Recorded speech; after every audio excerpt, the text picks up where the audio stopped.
पिछले कई सालों से भारत फ्रांस से एक अहम मांग कर रहा था, लेकिन फ्रांस इसके लिए तैयार नहीं था। अब आखिरकार फ्रांस ने भारत को 114 राफेल फाइटर जेट्स की डील का विस्तृत प्रस्ताव भेज दिया है। इस डील के तहत 94 राफेल भारत में मेड इन इंडिया के तहत बनाए जाएंगे, जबकि 20 विमान सीधे फ्रांस से आएंगे। सबसे बड़ी बात यह है कि फ्रांस अब राफेल पर भारत की अस्त्र, रुद्रम, ब्रह्मोस, एनजी जैसी स्वदेशी मिसाइलों के इंटीग्रेशन के लिए तैयार हो गया है। इससे भारत को हर छोटे बदलाव के लिए विमान को फ्रांस नहीं भेजने पड़ेंगे। करीबन 3,25,000 करोड़ की इस डील में लगभग 1,60,000 करोड़ का काम भारतीय कंपनियों को मिलेगा, जिससे रोजगार बढ़ेगा, भारतीय रक्षा उद्योग को वैश्विक सप्लाई चेन में जगह मिलेगी।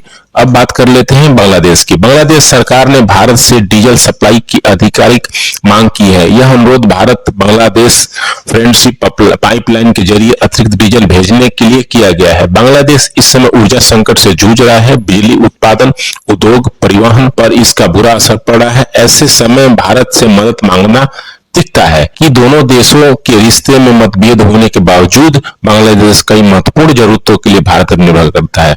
अगली खबर सऊदी अरब, पाकिस्तान और तुर्की से। रिपोर्ट के अनुसार तीनों देश एक नए सुरक्षा समझौते पर चर्चा कर रहे हैं, जिसे कुछ लोग इस्लामिक नाटो कह रहे हैं। हालांकि यह समझौता अभी आधिकारिक रूप से साइन नहीं हुआ है। यदि भविष्य में ऐसा गठबंधन बनता है तो इसका क्षेत्रीय सुरक्षा समीकरणों पर प्रभाव पड़ सकता है। हालांकि अंतिम घोषणा का इंतजार करना उचित होगा। अब इजरायल की बात। इजरायल के प्रधानमंत्री बेंजामिन नेतन्याहू ने प्रधानमंत्री मोदी से फोन पर बातचीत की। दोनों नेताओं ने भारत इजरायल रणनीति, साझेदारी और पश्चिम एशिया की ताजा परिस्थितियों पर चर्चा की। यह नियमित कूटनीतिक संवाद का हिस्सा माना जा रहा है और इस बातचीत के बाद कोई बड़ी घोषणा नहीं की गई है। अब सबसे अहम अपडेट डिजिटल दुनिया से। भारत सरकार ने सोशल मीडिया कंपनियों के लिए बड़ा नियम लागू किया है। पहले अवैध या फेक कंटेंट हटाने के लिए 36 घंटे का समय मिलता था, लेकिन अब यह समय घटाकर सिर्फ 3 घंटे कर दिया गया है।